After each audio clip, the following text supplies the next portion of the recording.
Welcome, everyone. Thank you so much for joining us for the third and final day of Phipps Conservatory's second annual Nature of Place Symposium.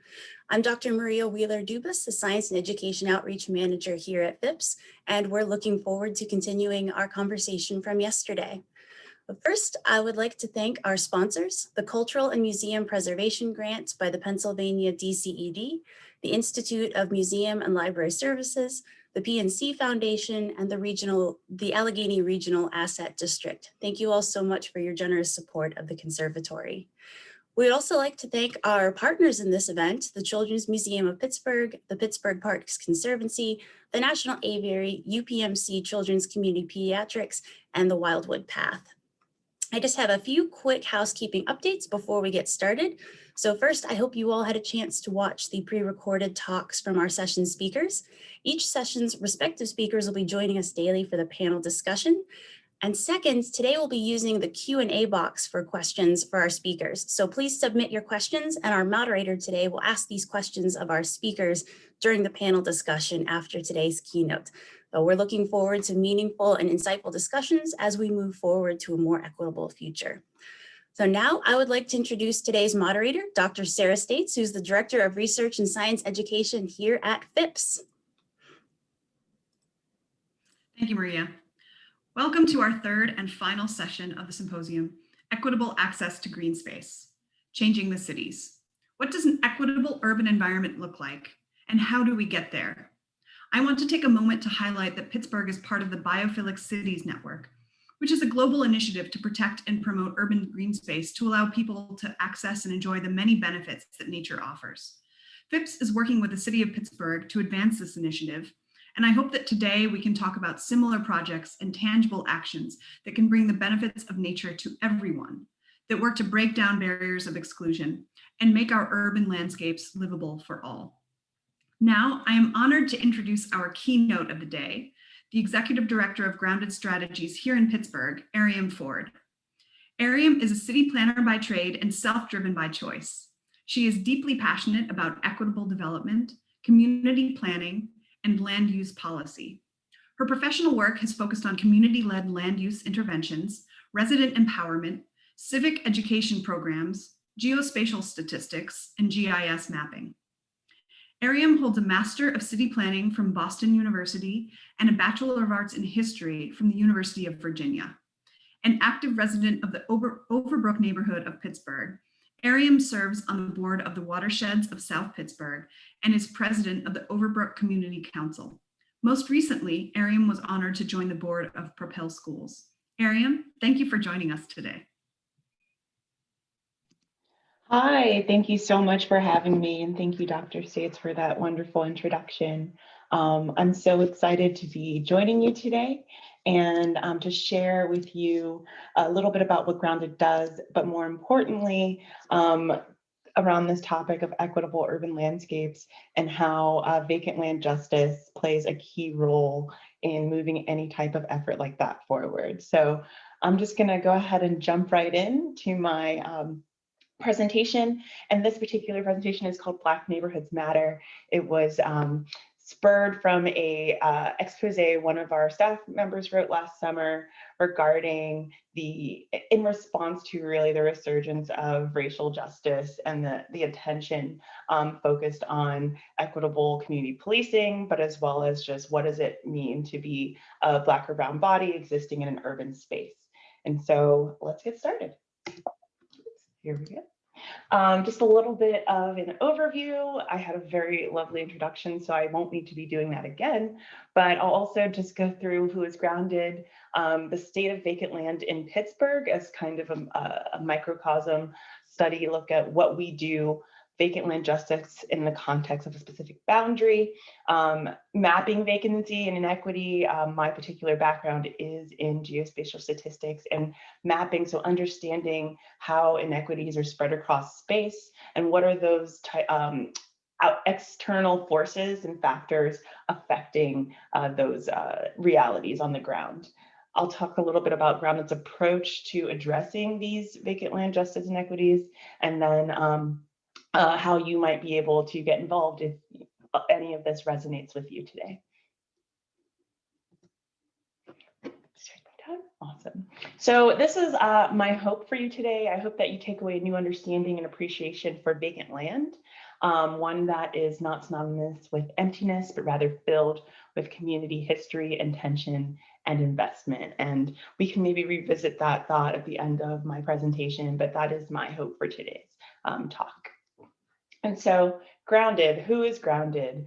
Grounded is a local environmental justice nonprofit, and we are focused on using vacant land that is pervasive across Allegheny County as a medium for change. And we see that change as improving community health, wealth, and economic stability. And we bring our competencies as professionals in placemaking, as well as policy and advocacy to bear for residents so that they can create the reality they want to see on all of this vacant land that is in their communities. Primarily, Grounded focuses on communities with high percentages of hypervacancy, and those in Pittsburgh and across Allegheny County tend to also be populations of color and concentrations of populations that happen to be low income. And so we see our work as intersectional in that land is the foundation of everything. Everything has to happen somewhere. From a more esoteric viewpoint, it is a part of the fabric of our country, land ownership and rights, as far as what that means to have access to decision making about what happens and where it happens, and how that withholding of that access to land ownership historically has been used as a way to disenfranchise communities, and Pittsburgh is no different from that. And so I'll go through a little bit of how Grounded addresses these issues day to day, but then I'll also just talk a little bit about some of the bigger and broader realities in our efforts to create systemic change around land use, ownership, and access, and the ability to grow wealth and intergenerational wealth in communities that have been historically disadvantaged. This is just a really clear statement on our mission. We're working to improve the social, economic, and environmental health of distressed and transitional communities by building capacity to reclaim vacant and underutilized land. I want to point out that because we're an environmental justice organization, we are very much interested in sustainability. So not just making anything, but using vacant land to create sustainable landscapes that serve that serve multiple purposes, that are restorative, that create biodiversity and correct ecological contamination, such as lead, which is a huge issue we deal with. So we're always looking for opportunities to partner with organizations and experts to make sure the land use interventions we're helping residents implement on these vacant lots are ones that serve their needs, as well as the environment's needs in the short, medium, and long term. As I talk through my presentation, you'll notice I'll use some of these terms. So lot, vacancy, what is a vacant lot, a steward, and greening strategies. These are just examples of why language is very important. We never want to say that like a neighborhood is vacant, or that it's a disadvantaged neighborhood, because that's not the case. And many times neighborhoods are products of the systems in which they exist, and systems in our country were set up specifically to not provide equity across the board, particularly regarding race. And so we really try to separate the people from the actual place, and rather deal with the policies and the institutional entities that are controlling the access and stewardship of those spaces. So I think that's a really important point to note. People are not divested, land is. Okay, so Grounded's work, we break it into 3 different categories. So when you say there's an overgrown vacant lot across the street, what can we do? We do activation, stewardship, and resources. I talked a little bit about advocacy and placemaking. And so we work hand in hand, resident by resident, lot by lot, to stabilize vacant land. And we do this through a variety of ways. We have resources that people can reserve and use themselves. We also run a variety of different placemaking programs that recruit and train and resource residents to create larger scale community placemaking projects, as well as we have a number of different stewardship programs that are more low impact and also self-selecting, but are incentivized so that we are paying and making sure that people are being paid for their time and work to undercut that time poverty that you often see across communities and wanting to improve their communities, but also living the rest of their lives. Vacant land resources is a really interesting thing because that's kind of what we've been known for over our almost 14-year history. We have our website, lotstolove.org. If you go visit it, we have our toolbox. It's a shed on wheels for high-powered work days to make these changes in communities. And so all of those opportunities are available to people working on the ground right now. Grounded is also working at the systemic scale to take those lessons learned and turn that into good policy and making sure and keeping accountable the institutions that regulate vacant land policy. So I spoke a little bit about this. The next few slides are actually mostly just for pictures, and I wanted to give some examples of what Grounded does. And so our placemaking is really about a community co-design process. When we are asked to come into a community and help folks re-envision what they could do with this vacant space, we take our competencies in landscape architecture, city planning, urban design, work with the communities to enumerate and just kind of translate their vision into a physical representation of what they would want their community to be. And so this is a vacant lot project in the Hilltop. It's actually a green place, which is our naturalized play spaces for children. One of the most jarring realities that I learned in this role is that for a child, thinking about the trajectory of a lifespan, growing up in proximity to hyper vacancy is the reason a child will not make as much money over their lifespan, will not attain as high of educational attainment as their counterparts, will be sicker, will have more chronic illnesses. And that's because vacant land is an intersectional issue when it comes to environmental justice, and how communities of colors and low-income communities have been historically placed in environments that make them unwell. And so we particularly have programs that speak to urban youth in hopes to create more accessible, high-quality green spaces in their communities using this asset of vacant land. We also are grounded in people, which means we're not just doing this work, we're very much about capacity building and supporting people to do this work and to have the vision and push it forward, but more importantly, to hold their leaders and the people and institutions in their communities accountable to actually executing and overseeing a community vision and a recycling of community land that benefits residents and not necessarily external entities. We do that through technical assistance, design services, open space plans, data collection, mapping, all of that. The next couple of slides are just examples of some of the work we do. This is a block of vacant lots in Homewood that was once a block of housing, because I'll talk a little bit about our unique divestment, history of divestment in Pittsburgh, but there are many, many, many blocks across the city that look like this. Some of them are also, you can see demolished foundations. Most of the homes that were condemned demolished were demolished into their foundations, which raises questions about ethical demolition. We deal a lot with lead contamination in our vacant lot projects and are working on a couple of R&D projects as far as how can we implement vacant lot projects that are low impact, ecologically sustainable, but also remove contaminants from the soil. So that's a really fun project we're doing, and it's called PD+G. If you have questions about it, you can email me. Another example, this is something called Missing Teeth. It's when certain houses have been demolished in between other standing structures, which make it particularly hard to reclaim because you're working with a lot of different entities. Here's a big part about why this is such a hard problem. The levels of ownership of these lots. One lot might be owned by the city, lot might be owned by an absentee owner, one lot might be owned by the school district or the URA.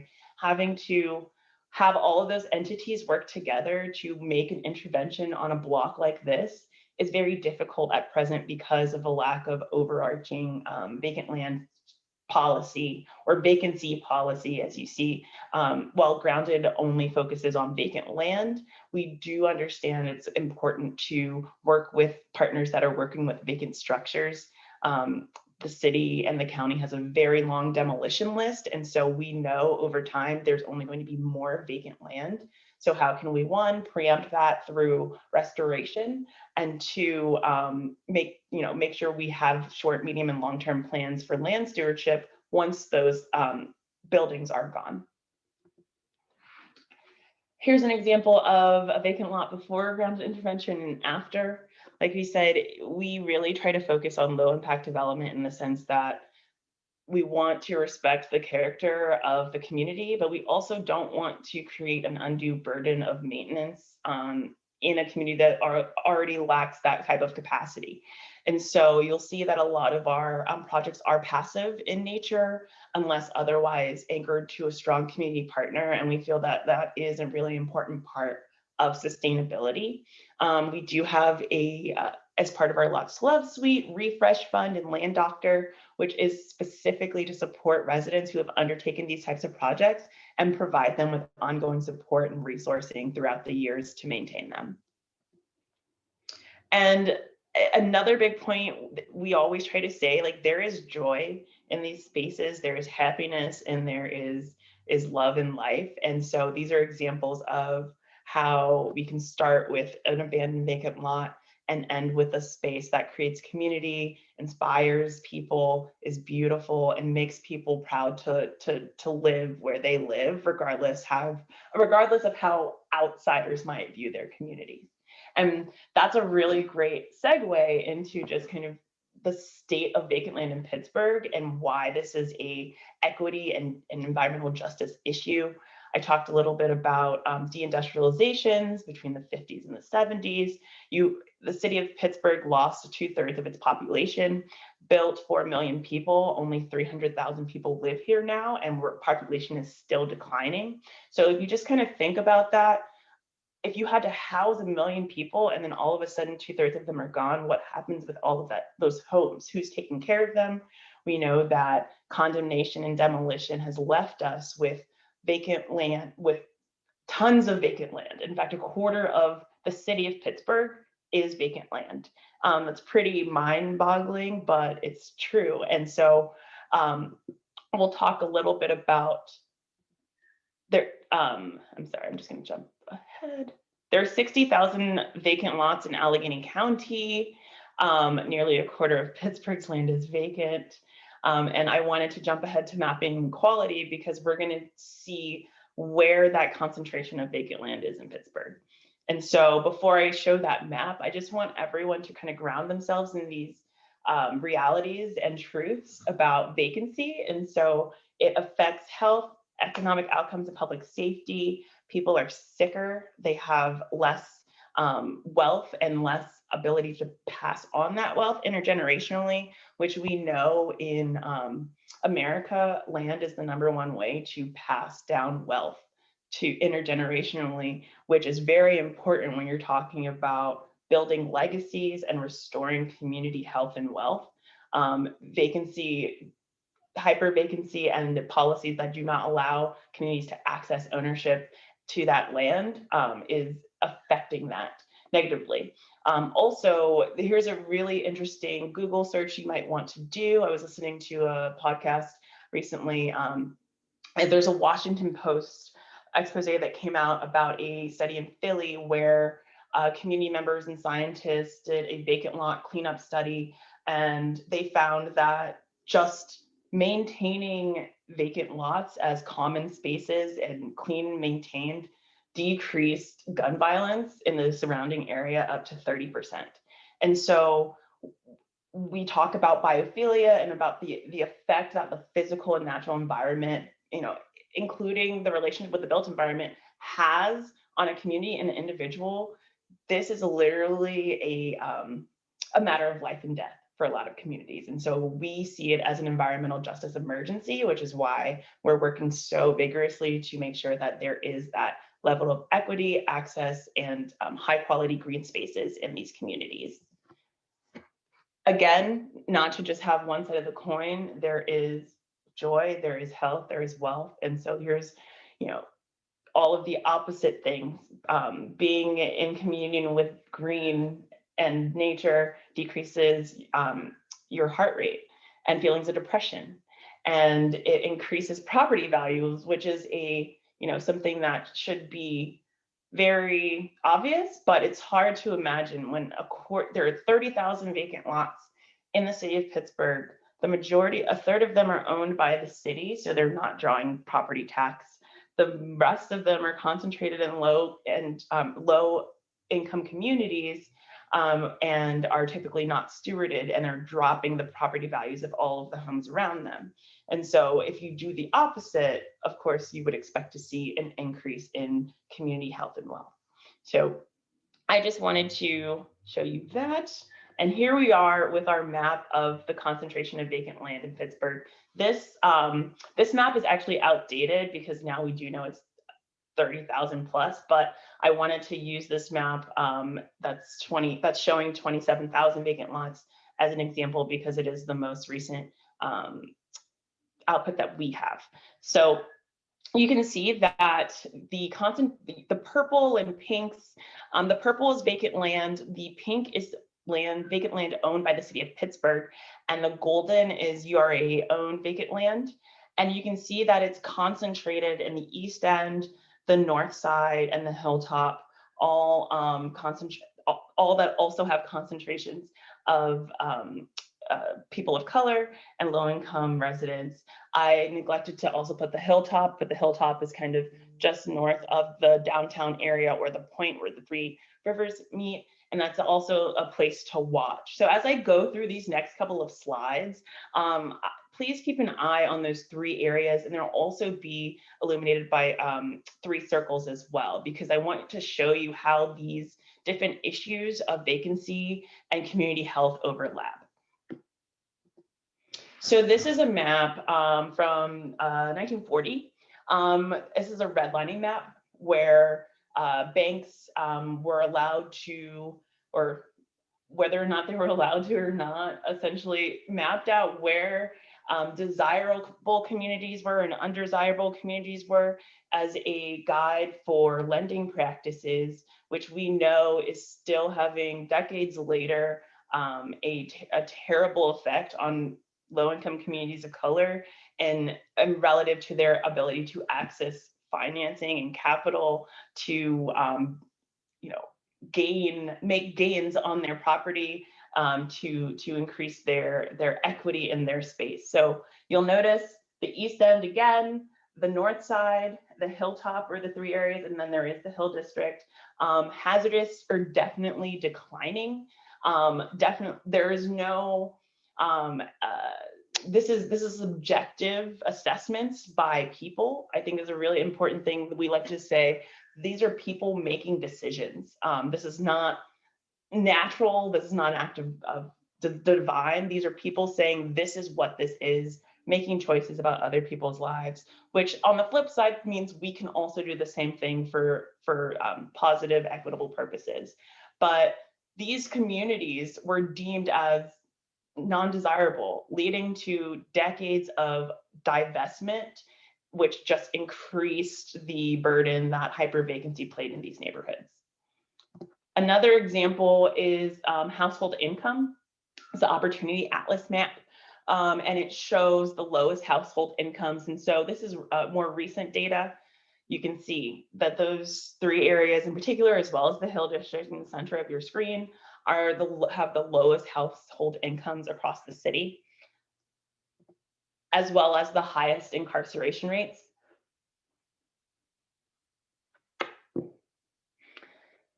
And so this is actually a very much interesting map because we see more people making subjective decisions about land and what land is valuable and using that in business decisions. So for example, this is a map from Visit Pittsburgh that was issued a couple of years ago that shows the featured neighborhoods. Is it a coincidence that certain neighborhoods are missed or left out? Probably not. And can I speak to why they might have made that decision? I can't speak specifically, but I do know that people work with the data they have and the representations they see. And this is an example that the consciousness of equity in land and the what each neighborhood deserves hasn't quite sunk in all the way. Another example is the CMU undergraduate admissions map they passed out to freshmen. And this is a zoom in of just kind of the areas that they say are important to student life. It leaves out the majority of the neighborhoods in the East End, the Hill District, as well as Hazelwood, and then Wilkinsburg as well, which we know is a population or a community that has a high population of African Americans and a high population of hyper vacancy. And so again, we need to make sure we're institutionalizing these ideas of equity through representation, which is what artists are, and I think other advocates and leaders are coming out to do, and to tell the stories of these communities in a way that shows there is life and happiness and joy and value there. A big part of this issue is when we say that there's not value there, or we don't recognize that value, you're discounting people. And these are supposed to be our neighbors, and we're supposed to care about them. And so the challenge around vacant land justice, because we as all residents have an opportunity to put pressure on and call attention to these injustices, we have to understand how they're playing out in a daily life and in our own consciousness and in the institutions that we patronize and see as representing our city's identities. This is where I'm going to kind of pivot into, okay, so what are you doing about that? We are very much focused, again, on turning the lessons we're learning on the ground from those immediate stabilizations of vacant land so that we can immediately improve quality of life into systemic long-term policy change. And so, but that means that we need to find the resonance with all of the other types of justice that, through the mapping examples I showed, are shown to be in need. And so last year, we released our vacant land justice platform and vision statement, and I will go through the individual ones in another slide, but we do believe that it intersects with all issues of injustice, including racial and class inequity. I talked a little bit about the city, but another reason why this is needed is because it is not currently happening at the city's level. And when the city is the largest landowner of vacant land in the city, we need to cooperate and work together with the systems that exist to make sure they're benefiting the residents in each neighborhood. And so we're calling for more money for maintenance. Right now, there's of the 30,000 vacant lots, there's $28 per year, roughly, allocated to maintenance of those vacant properties, and you couldn't cut a lawn once for a season, let alone keeping it to a standard that is deserving of the people that live in those communities. Currently, there's a limited and difficult access to residents obtaining these vacant lots and returning them to productive community use. Many of you might be, time check, keyed in on the land bank conversation. That is one we're following very closely, as that is supposed to be the entity looking to see land recycled in an equitable way that fights against gentrification and displacement. But those policies are not currently in place. And there's an unclear strategy or end game about, and comprehensive looking at how can these community assets, this 30,000 vacant lots, 60,000 across the county, be used to increase the health, wealth, and legacy of the residents that live there, of the residents that have historically been disadvantaged and disenfranchised from making decisions about their own neighborhoods. This is another call to the media, a Pittsburgh property lottery article, if you want to go read it, from Pittsburgh Gazette, about how getting a hold of vacant property in the city of Pittsburgh is just an arduous process and is fraught with opportunities for fraud and, quite honestly, inequities. And we're trying to illuminate that and propose options that would ensure equity in this process and create a land recycling process that our city and our residents are proud of. I just went through this is what we're calling for, and we are working, we have committed, we have a 10-year outlook to our vacant land policy and vacant land justice goals. And these are the three particular points we're working on.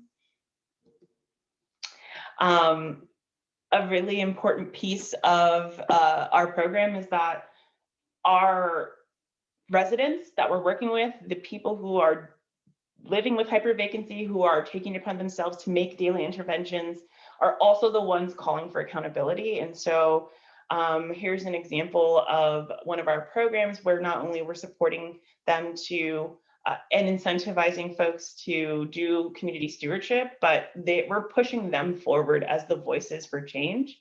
And the community care program is one where folks self-identify. They go out and they do an hour or however many hours of community stewardship on vacant lots or streetscapes that they want to do, and they report those, and those hours are redeemable for credits that can be used for safety net resources such as transit cards, utility bills, grocery store gift cards, anything that Grounded can help to underwrite the basic cost of living so that these folks are actually incentivized for this work. We see it as an opportunity to create a microeconomy of getting these essential needs met within the community. And so the incentive structure, our long-term goal is to have those incentives underwritten and being provided by businesses in the local community. But at present, we're working with large utility companies, bigger giant eagles and things like that, but we do have a long-term vision to see it be a regenerative program that produces both ecological and environmental health.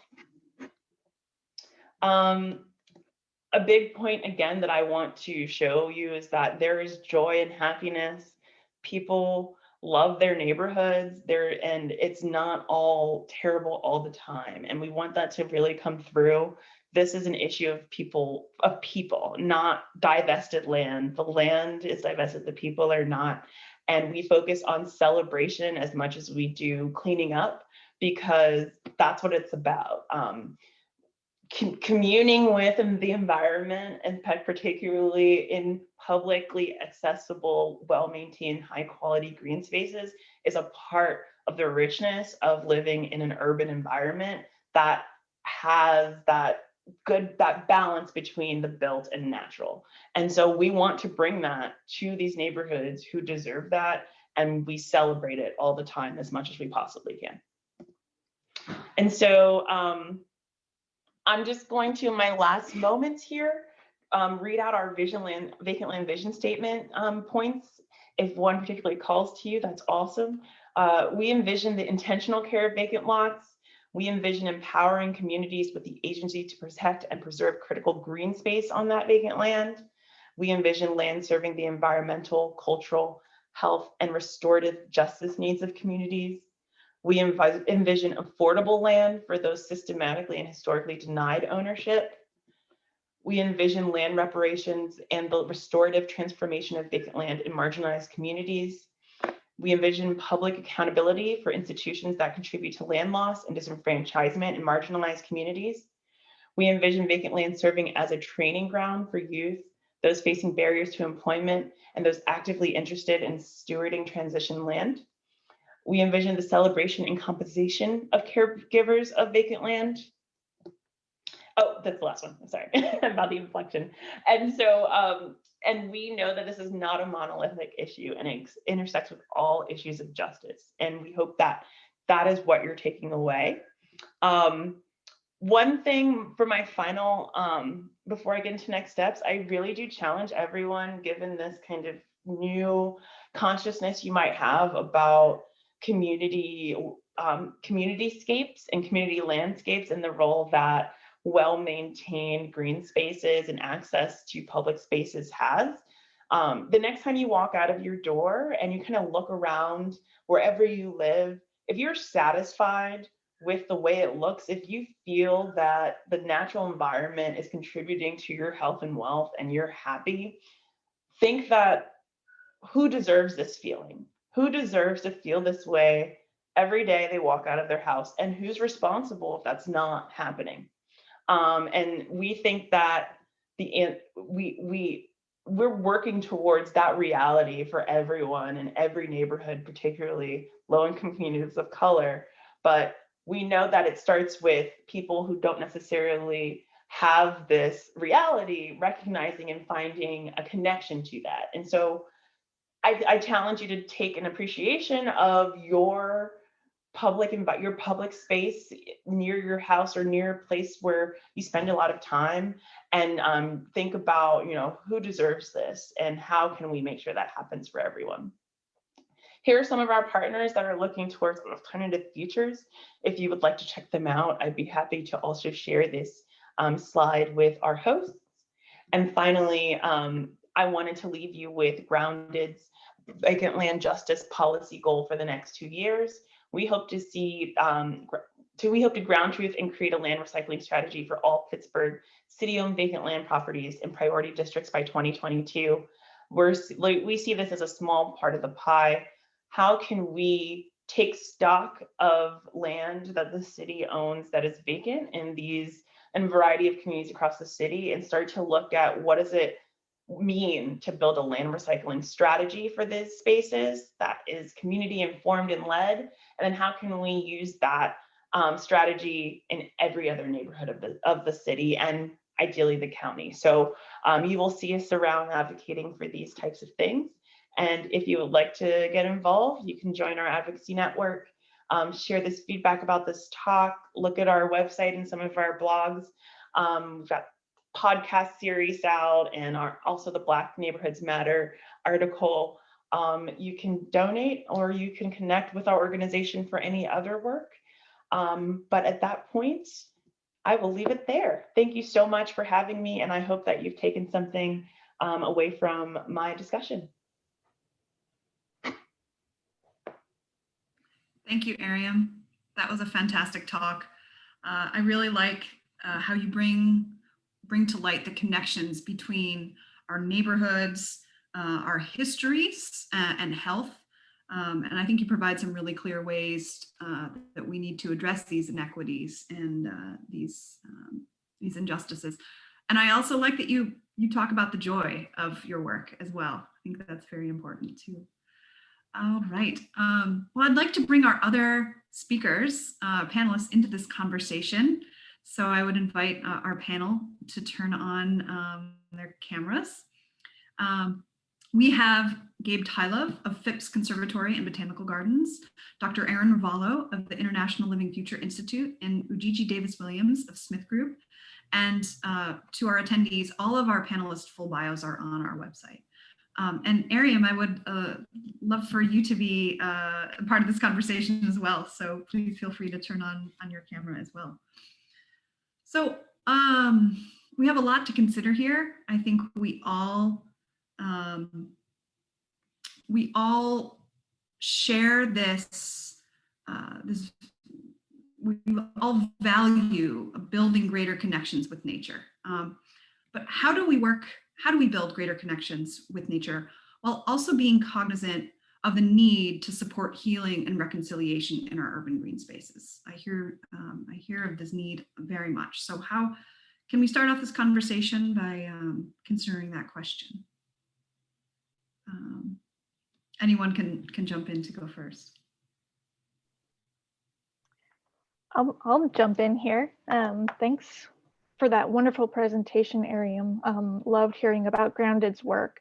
And I think what she's just demonstrated is just creating opportunity to connect with nature can really have a transformative experience on an individual level, but also on a community level.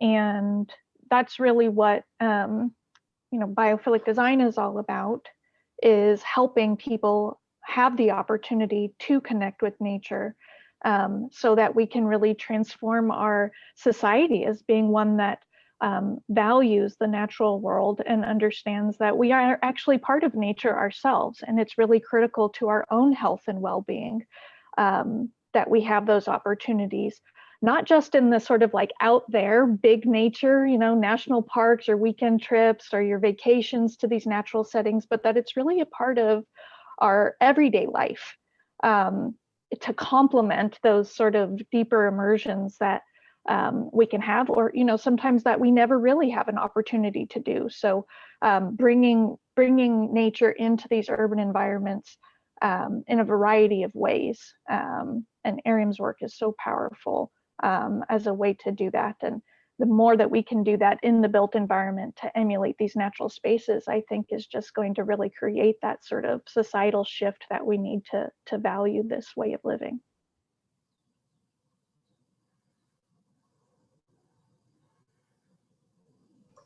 Yeah, I can add to that. Ariam, I think one of the things that you discussed that resonated the most with me related to this question is being able to go backwards and really understand why do things look the way that they do now. And I think that's just something that a lot of us take for granted. If it's not part of our generation, it's not really within our sphere to consider. Or if it's a neighborhood or a community that's different from ours, it's just something that you see and you judge from afar. And I think being able to kind of understand not just the kind of social dynamics, but also the systematic components that allowed a lot of communities to kind of disintegrate over time really helps to purport the value of why these activations of public spaces are really important and what they actually mean, not just from an environmental standpoint, but also just from a day-to-day psychological moment. Like, what does it mean to pass this vacant house and finally there's a family there or there's a garden there? I think it definitely changes people's own perspective on how they want to further engage with the place that they live, versus leaving someplace and going someplace else where the value has already been elevated. So I think that component resonated very much with me. And I'm of the notion that you kind of have to go a little bit backwards to really move forward and understand what were the problems and conditions that you're really trying to respond to. A couple of things that Ujijji mentioned, with some words, activation and engagement, those resonated with me in the sense that I think once we have spaces in our communities, it's important to also consider programming. How do we actually get people into these spaces in ways that keep them there, that make them feel comfortable there, that have them engage with the plant life or wildlife or whatever's happening in that space. And then I would also just encourage us thinking about programming, considering the sensory experiences, especially with children, but even for adults. Gardening is often, I consider gardening kind of a gateway drug to sort of interest in the natural world, because it is something that you eat and smell. But that's true of other natural spaces as well. So are we designing programs that have you touch water or bask in sunlight or smell herbs or other things? I think especially as a first connection point, beyond sort of understanding the broader context for why these places are important, building those sensory connections can be really valuable.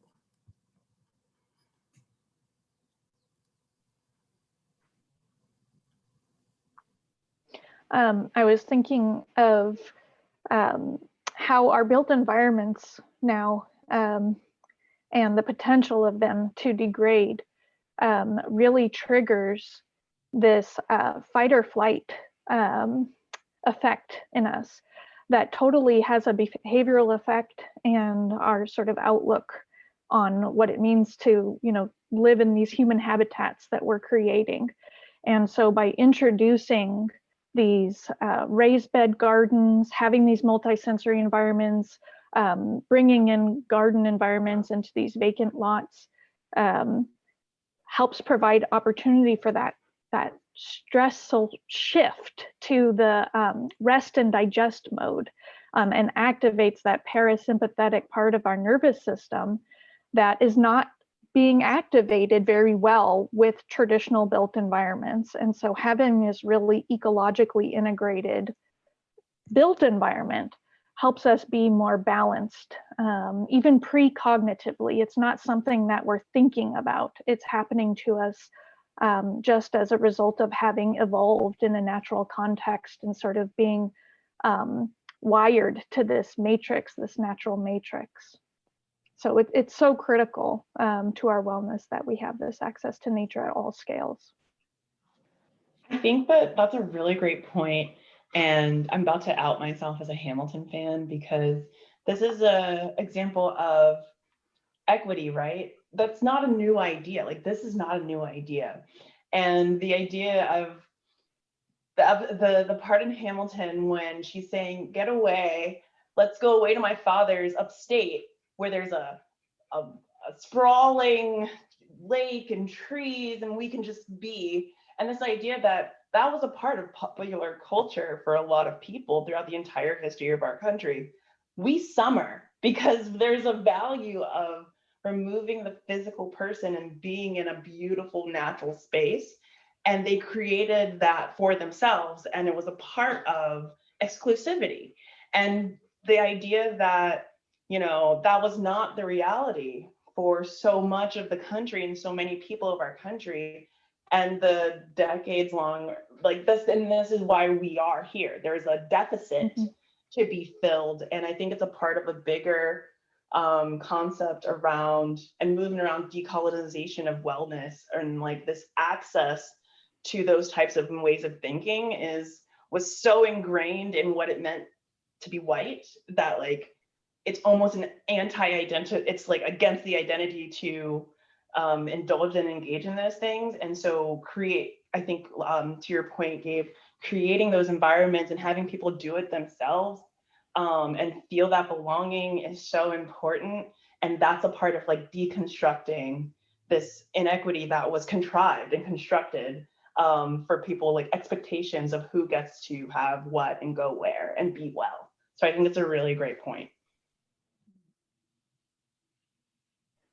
Ariam, I had a question for you. I had a experience with using vacant lot in Camden, New Jersey. I lived in Camden for a brief period of time working on a project, but at the time it was called America's Most Dangerous City. And it looked very much like the photographs that you were showing, lots of vacant lots. And we had a community garden there that we wanted to make use of a vacant lot. And it was actually historically an old stable. So it had this like great soil and we were really excited about it. But one of the challenges that we saw was the community feeling as whether they actually had access to it, whether it was for them, whether they could actually make use of it. And so one of these sort of bizarre things for me in helping bring this community garden to this vacant lot was not anticipating that challenge of people not even feeling like it was for them, when it was all about, getting the community involved. Do you ever experience that in your vacant lot programs? Yeah, and I would say it's connected back to this idea of like, who is public space for?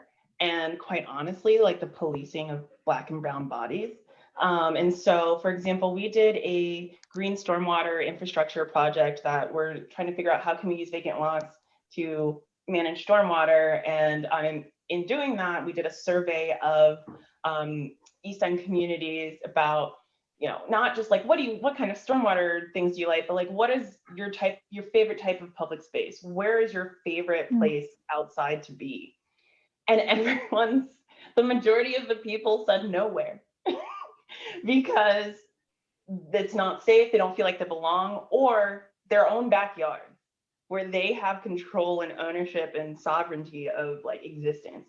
And so I think there's this, at least for me, I remember reading grad school about the yes loitering movement. And it's all about, like, if you think, not to like go full 80s on you, like 80s, 90s, Reagan and the Clinton, like say no to drugs, like stop and frisk, this idea of where can you exist safely, comfortably, without having to look over your shoulder and wondering, like, what are you going to say if someone asks, like, why are you doing this? What are you doing here? That's the expectation. And so getting over that is important and is usually conquered by ownership and is and commitments. And so I would ask you, like, who ended up owning the lot? Like, who owned the lot, or did you have it on loan from the city? Yeah, it was owned by a historical society. And so we just had permission to basically make use of it where they weren't using it. Mm-hmm. Yeah, and so I think that's probably where it starts. Like, what's the relationship of that historical society with the people that actually live there? Is it just like, oh, you can come make this land beautiful, and then we might decide to do something with it else later because we actually control all of the access, which is one of the bigger problems here in Pittsburgh. Like, we do have an adopt a lot program, which allows you to access vacant lots that are owned by the city and beautify them. But one, you have to pay the insurance. Two, it's only in 1 year or 2 year leases. So you can make all of these improvements and there's no guarantee that you're going to get anything back from it. Meanwhile, you've improved the status of this property. Maybe they're going to go ahead and sell it to an outside developer or the highest bidder, and you still don't have any protections there. And so I think it behooves communities to be like hesitant about where they're going to make their investments if they can't guarantee that the fruits of their labor are going to be theirs. Mm-hmm. And it's almost a extension of like indentured servitude, like, come work my land and you're welcome. And like this kind of like thing, whereas there's no guarantee of long-term usage of that land to grow their own wealth and health and have power and sovereignty over that. So they should be wary. Thank you, folks. That was a good discussion. We have a question from one of our attendees. Let me read it out. This person was wondering, what strategies can a municipality do to help property owners struggling financially to maintain their homes to avoid it becoming vacant? And for smaller cities or townships with more limited resources, what could they focus on that has the best chances to reduce lots becoming vacant? Perhaps a more technical question, but maybe our urban planners have some insight into that. So you have there's a couple things. So your community development corporations and those neighborhood-based organizations whose mission it is to keep people in their homes, accessing those programs and making sure that the marketing of those programs is accessible. I also think it's oftentimes, it's working with individuals in the communities. And so like communities are as strong as their building blocks, and individuals are the building blocks of their neighborhoods. And so going deeper and finding and making sure those services are actually approaching families in an ethical way to address their situation and with dignity is another part that we've been trying to understand and figure out. And then lastly, I'll open it, like, let someone else answer. Grounded's like dream is to be working in land loss prevention. Like, this is our dream. But we know that we've got to get all this land recycled first, and then we can figure out how to like prevent it from being lost again. But a lot of it is getting access to institutional things that people of color have historically not been able to access, like family planning and wills and who's paying the taxes. And because typically, one, there's less homeowners in the Black population, but the homes that were owned or are owned are typically a renaissance of this post, like the oh my goodness, I'm missing out on the time frame of time and when a lot of African Americans left the South for opportunity in the North and bought their houses, and so many people lived at grandma's house. And what happens when the matriarch of your family dies? This actually happened to me. And there was no family planning. No one knew who's paying the taxes. They didn't know grandpa took a second mortgage out. All of a sudden, it's repossessed, it's either condemned or it's flipped, and now someone else lives in your family home. And that's happened to me. I'm from Virginia. And so it's about preempting that with education, targeted incentivization. So we hope to one day be searching for families to say, you should buy this lot, and we're going to help you buy this lot, and we're going to help you make sure you have that family planning and a plan for this investment, and you're building capital and equity. And so it really starts like before that. We're not the partner that's ready to do that yet, but we do have dreams for that for sure.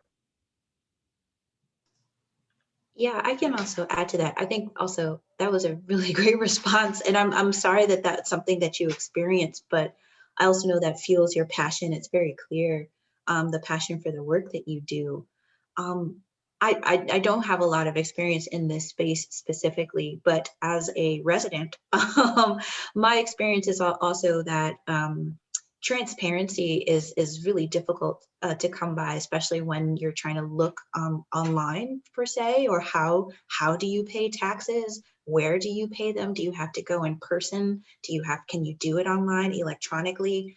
I think that's actually something that a lot of other cities have a lot of these services online where you can kind of type up some information and see, see payment history or see any, violations or anything like that.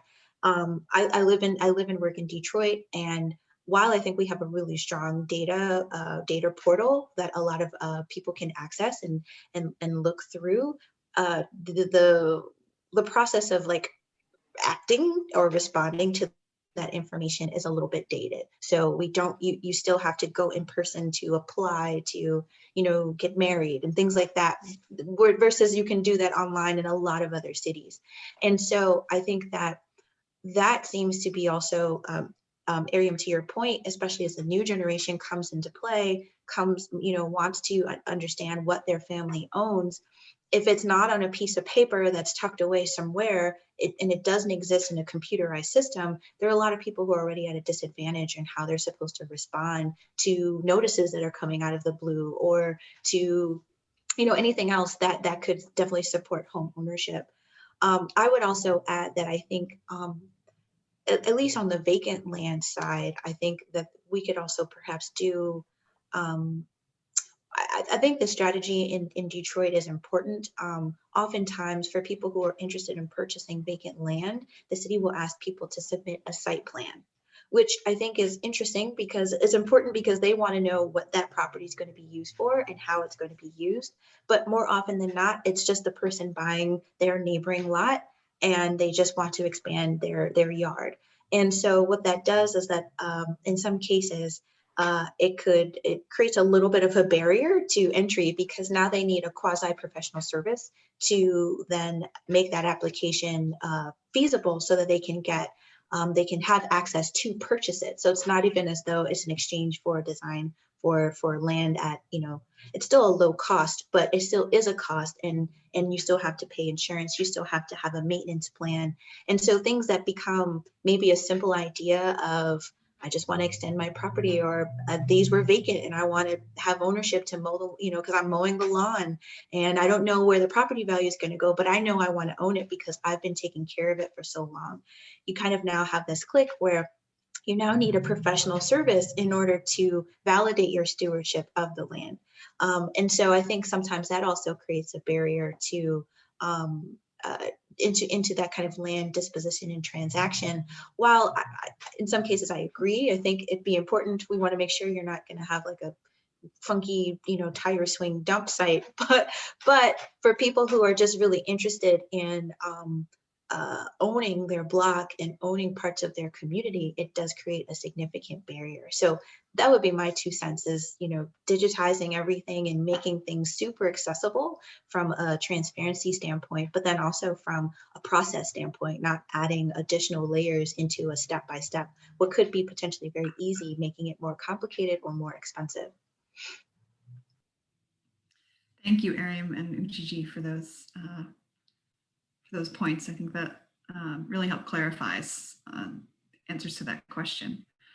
I want to adapt one of our attendees' questions just a bit to incorporate all of your expertise. So this person is asking about biodiversity and vacant lots and managing for biodiversity conservation, but I want to get to this idea of access to green space. I want to bring it back to that. And are there either elements of biodiversity, ecological research that have become part of your work, or have you seen community members or the public become more engaged in nature through the work that you do in backyard gardens, urban planning, landscape architecture?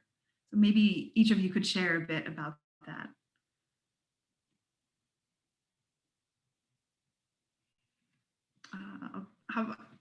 Erin, would you mind? I can jump in. I mean, what comes to mind for me is the role that biodiversity has in this biophilia experience. And that there is some research that suggests that the more diverse, for example, when we think about bringing landscaping or indoor landscaping as part of a biophilic design strategy for an environment, sometimes the impulse is to have a very limited plant palette, particularly in indoor environments, where even the plants may not be from that place. They could be tropical plants that are brought indoors. And so there is some research that suggests that if the plant palette is more diverse, more biodiverse, that it can help stimulate some of these biophilia effects of productivity, creativity, improved healing, and so on. Particularly when you can start to see some biological processes play out. So I just the other day heard Bill Browning talk about the sort of ecological succession that took place in the green roof of the Cook Fox offices. And at first it's just bringing in a, the plants themselves, but then pretty soon the pollinators start to arrive. And then small birds start to come and they're going after the little insects. And then pretty soon a hawk arrived in the middle of New York City. And so you're seeing this whole nature theater play out in this green roof.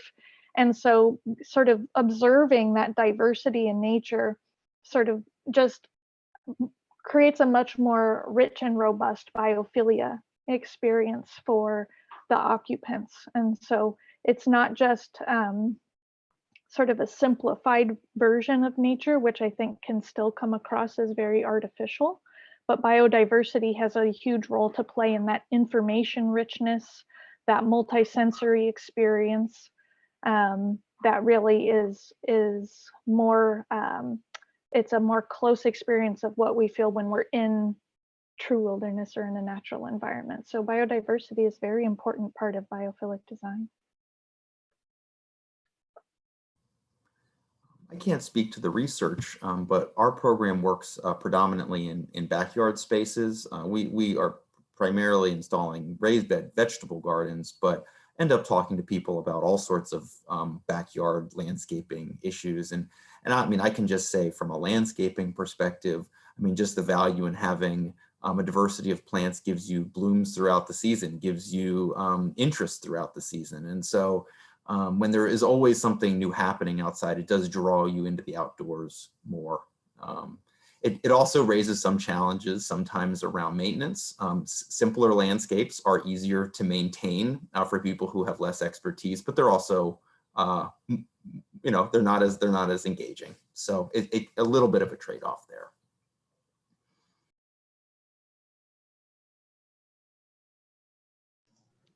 Yeah, I can add maybe to an earlier portion of the question in terms of who is doing this work, I think I've seen a lot of elders and a lot of more younger people. So I would say maybe people actually in our age group are not as engaged with vacant lot, habitat development, urban gardening and things like that. But definitely seeing a great exchange between young people, I'll say 15 and under, and elders of the community. And it's always really nice to see that exchange, because while we all have our own, educational background in, conservancy and stormwater management and biodiversity, it's also really great to hear some of the more kind of peer-to-peer learning with an older person who has a different experience with the land, with agriculture, with gardening, and being able to kind of share that information with, whether it is their grandchild or another person in the community.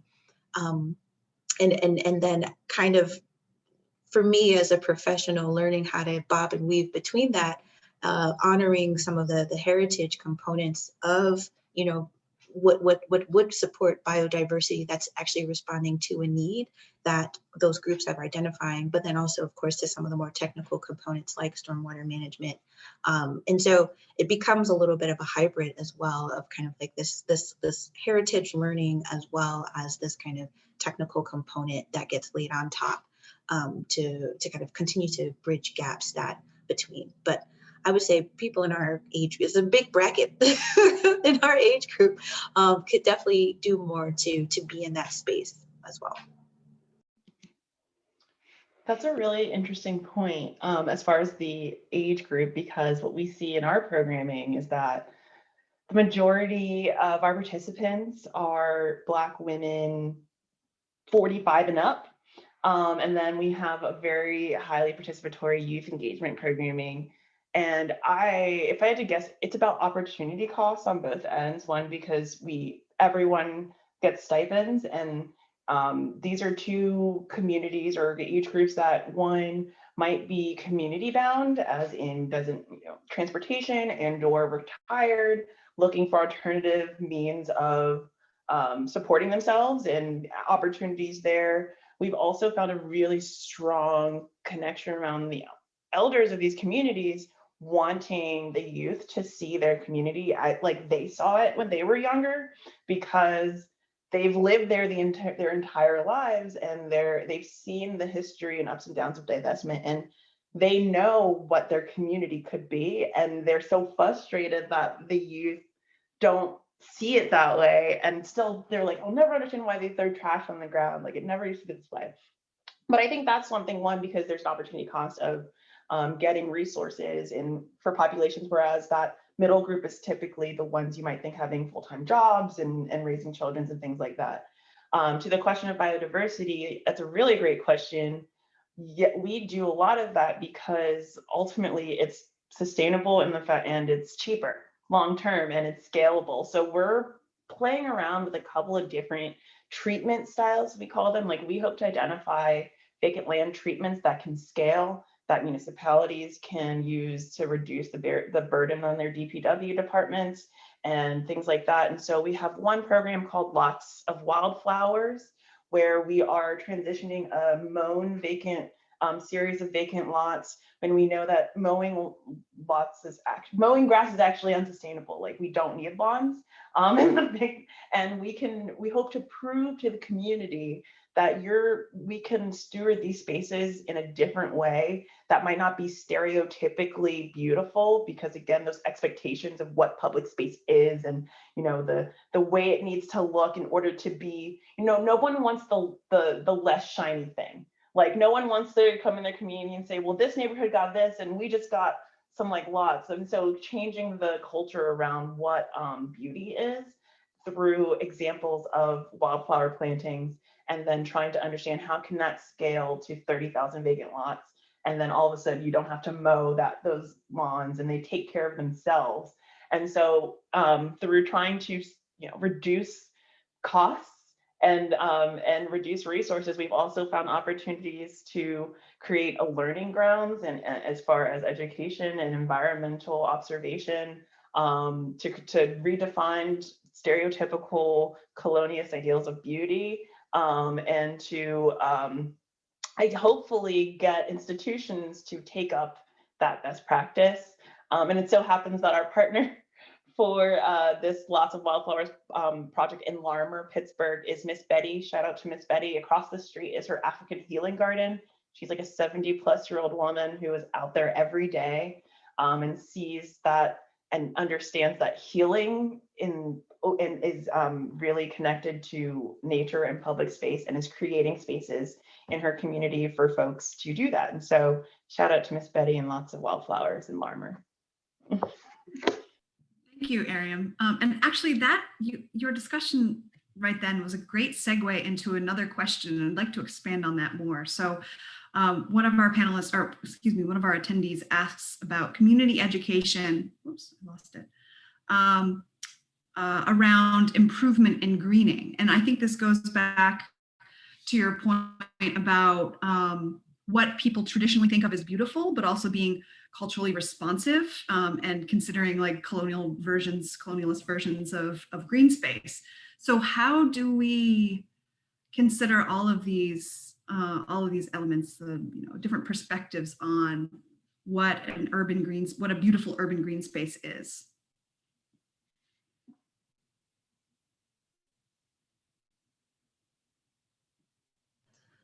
Yeah, I think that's a good question. I think we have a big challenge, and Ariam started to speak to this already, with just this idea of neatness and tidiness, and the idea that I think, and there's a lot of other landscape architects that begin to talk about this, Joan Nassauer, and just this idea that neatness and tidiness of your front lawn, of your landscape, is also some sort of indication that you are a good neighbor, that you're a good person, right? You care enough about how other people feel about your property that you take care of it in a way that they would appreciate. And I think that we just kind of have to move away from that, to the Hamilton reference. The whole point of leaving the city was one kind of chaos to a sense of peace, but it was still wild. It was still natural. It was still seamless and fluid. And I think that that's just something that we, in the typology also of like single family households and how suburbia started to look, I think a lot of those images are still very much imprinted in our minds of what a quality neighborhood looks like, where it's at the house and this front lawn and, this kind of some source of lack of personality also attributed to that, because it's also almost too giving to who you are, when this is a country full of different types of people from all over the world. And we've all come, historically, our ancestors came here very much invested in food and land across Europe, across Asia and Africa. And so there's this indication of kind of blanking that out to kind of identify what's a quality, nice and neat kind of landscape. And I think that the resistance to that is not wanting to be associated with something that's not something that people want to be around, that people want to feel like they can then be approached as neighbors, as friends. And so I didn't mean to get super psychological with it, but I think that it does have an impact. It has an impact even here in the city of Detroit, where there is a really robust, land-based process in activating underutilized land and trying to position those lands for biodiversity, for stormwater management, and a lot of pushback from neighbors. Just that it brings wildlife. We have pheasants and coyotes, and we have a lot of birds, a lot of wildlife, and that association within an urban context is it's just not normal. It's not normative to the perception on how some of these neighborhoods should look and feel like. And so there is resistance, in terms of what nature brings within an urban context. But I do think that a lot of people here, especially at the kind of block level, are also helping being co-educators on the value of why it's important to kind of have these kind of small pockets of wilderness and what they support and who they support and why it's actually advantageous to have it within an urban area. But I do think in a larger context, and not even thinking about the city, but just how we also engage with how we live, this kind of idea of tidiness is, this indication that we care about it, is about our landscapes, I think is also getting in the way of allowing us to kind of go back into some of these more wild roots or some of these more representative landscapes that reflect who we are, our heritage, the food that we eat, the flowers that we bring, etc. I just want to second everything you just said. That it's something that's really important, even outside of the urban context, in moving towards more native and more ecologically rich landscapes. This idea of tidiness and what's appropriate and what's beautiful is a dominant question in sort of landscape design. And I think there's a couple of things. I mean, you've talked about sort of the psychology of it, or sort of knowing people care. And I do think one compromise some people have found is within more wild landscapes, including some cues to care. So you might have an entirely wild landscape with a mown edge to sort of say, listen, I'm here regularly, we're taking care of this thing, this is intentional. To sort of say to your neighbors, like, trust me a little bit, I know what I'm, I maybe know what I'm doing. Especially difficult for early adopters. I mean, it's one thing if 5 houses in the neighborhood have a wild landscape, it's much harder if you're the first one, because then it feels out of place. You feel like the sort of, it's a challenge. Additionally, signage of some kind, if you are, these are like backyard habitats, or this is a pollinator garden or something, which, it shouldn't be incumbent on you to have to communicate that, but it helps get at the core of what you're trying to accomplish with a particular space. So I certainly agree with that. The other thing is, I do think, as someone who works for a botanic garden, I think public gardens, public parks have some role to play in helping to showcase high quality examples of different landscapes, because all of us in our home gardens are amateurs, and we're all creating sort of like, don't look at my yard. I mean, it's not the vision that I want right now, but I'm sort of working towards something, and it can be helpful for larger institutions, I think, to set out really well-maintained, beautiful examples of different types of spaces to help people, almost like in the art world, just kind of see a different perspective of what beauty can be. And then you can, I think, once there's sort of a switch flip, you can begin to see the real beauty in those rich ecological spaces, whereas it might just look like a mess if you haven't sort of seen a different example of it. So. I would completely concur. I think representation in media is probably the #1 fastest way you could change minds about how urban existence is supposed to go. Because let's all think about the sitcoms. You go to the city, you get mugged, like you got to call your mom, she picks you up, and like everything's fine. You'll never go to the city again. Like suburbs is where you belong. Whereas we all kind of know what the suburbs house is supposed to look like. And so for me, that representation was like Fresh Prince of Bel-Air, like the mansion, like all of that, and like French Garden. And so as an apartment kid who never had a yard until I bought my own house in Pittsburgh when I was 23, and then I mowed it one time and I was like, done, this is easy. I don't even know what anyone's talking about. And so, creating the vision of what I thought like wealth and being a good neighbor and living in a good neighborhood was. One, I thought like my house had to have an upstairs, and like that was like, you have to have upstairs and you have to have a lawn. But what if we recreated and gave artists and a role in representing what urban life can and should be? And what if like your favorite character in that movie lived in like a multi-family like farm like situation, and like the story is still the same, but like the background and the setting is different. And so I think there's such a role for artists to play in this space, and we try to use we're trying to do that more and have like representations of lived experiences integrated with our vacant lot projects, if not just for creation of identity and celebration of identity, but resetting those expectations.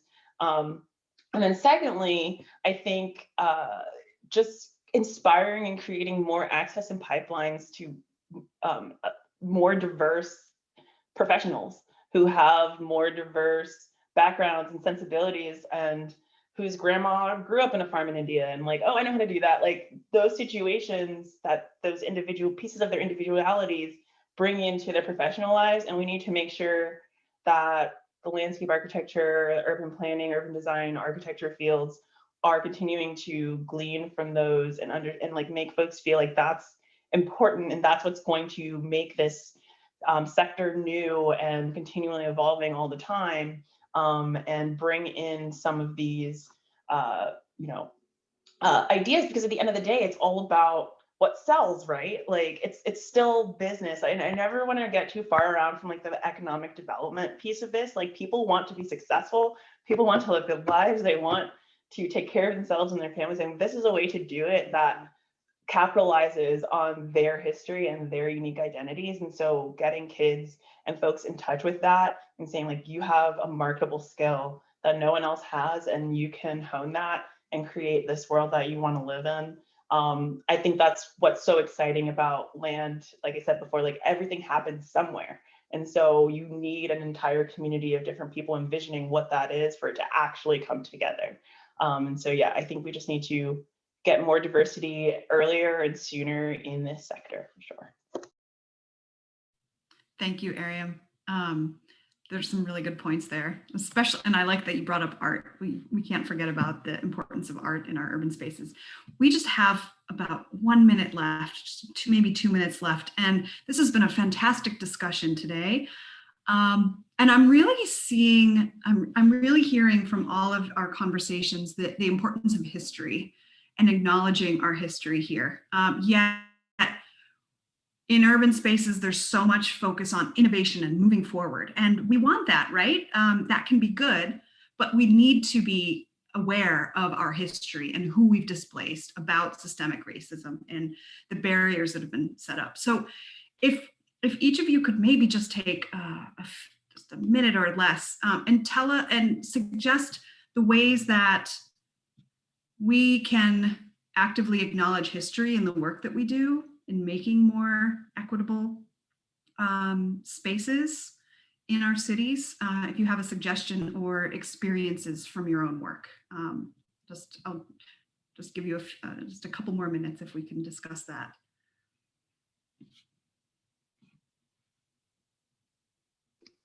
I can start with an example that's really close to my heart.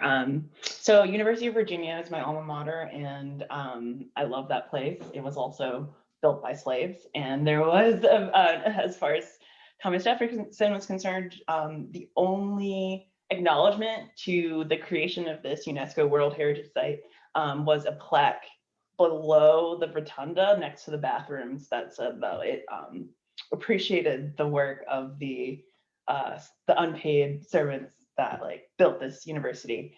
And just this month, the school just unveiled their entire, a huge memorial to the unrecognized slaves who built the university, in an entire new public space that is shaped like and has elements to a slave ship, but is meant to be experienced and pay homage to that very specific tragedy, but connect it to daily life and make it a space for contemplation and representation. So I think it's about recognizing that you can always stop and take a moment and say like, ooh, we didn't do that right, and we can fix it. And there's never a moment when it's not time to do that. And so I think that, it's never too late, and we can still change this. We can still make decisions to make things better. And I think that's my suggestion. I'll just jump in quickly. I think in acknowledging history, I think just not being afraid to tell the full truth. I think it's not about the elevation of one over another or the omission of one narrative over the other, but really just seeking to tell a complete story that then helps us set everybody up for success and for collective healing. For us in the gardening world, it's about providing opportunities to connect to the cultural history of whoever the garden owner is. So it's not about us sort of saying this is what you ought to grow or this is how you ought to do it. We provide sort of the infrastructure to help support it. And then once that's there, we've seen stories sort of pour forth about people's own sort of gardening or agricultural history, and that takes its own shape and direction. And so just wanting to sort of make sure that we aren't dictating the terms of how something should be managed, but sort of providing a platform for that to be experienced in someone's own way. I love that. And from a biophilic design perspective, there's, I think, two opportunities to reflect on the history. And one is what the reference habitat is. In other words, what type of ecosystem would be in that place if the built environment wasn't there. And what's the history of human-nature connection that's relevant to the occupants of that environment, and to really bring that into the experience, the contemporary experience of that space, both in the ecological history and celebrating the history of the unique human-nature connection traditions of that community. Thanks. Thank you very much. Again, thank you to our panelists. We have to wrap up today. This was a really great talk. I appreciate all of your contributions and for being here today. I'm now going to turn it over to our president and CEO, Richard Piacentini, so he can make some closing remarks. Thank you, Sarah, and thank you to all of our speakers today, and as well as the past couple of days. We've just had a wonderful collection of talks and fruitful discussion this week. And again, thank you to the speakers and moderators for bringing an awareness to not only the benefits of spending time in nature, but we've also touched on several complex intersecting issues, including systemic racism, ethical engagement with the land, building a culture of inclusion in outdoor spaces, and looking to the future of cities as providing equitable access to green spaces. I thank you all for being a part of this conversation, and I would challenge all of us to make sure this conversation doesn't end here. I'd like to thank our Cultural and Museum Preservation Grant by the Pennsylvania DCED, the Institute of Museum and Library Services, the PNC Foundation, and the Allegheny Regional Asset District. Thank you all for your generous support for the Conservatory. I'd also like to thank our partners in this event, the Children's Museum of Pittsburgh, the Pittsburgh Parks Conservancy, the National Aviary, UPMC Children's Community Pediatrics, and the Wildwood Path. And I'd also like to thank all those at Phipps who made this virtual webinar possible. Thanks to our marketing team, and also to Sarah, Maria, and Emily for organizing and coordinating this event. Thank you all. I'd like to now turn it back over to Maria for the couple of final notes. Thank you, Richard. And thank you again so much to all of our speakers over the past 3 days. You've all shared some insights that I appreciate so much, that you've brought so much to this discussion. Thank you again to our sponsors and to our partners. And thank you to all of you, our attendees. Thank you for watching us live, or if you're watching this later, you're the final piece of the puzzle that brings this whole picture together. And we're grateful for you joining us in this conversation. I will be sending out some resources to all of our symposium attendees. So keep an eye on your inboxes for that in the next few days. And the recordings of this series will be available on our website probably within the next couple, or the recordings will be available to all of you within the next couple of weeks. So with that, this concludes our Nature of Place Symposium for this year. So now I would encourage all of you, if you can, let's go outdoors, enjoy some sunshine, but let's keep learning and let's get to work. So have a great day, everyone.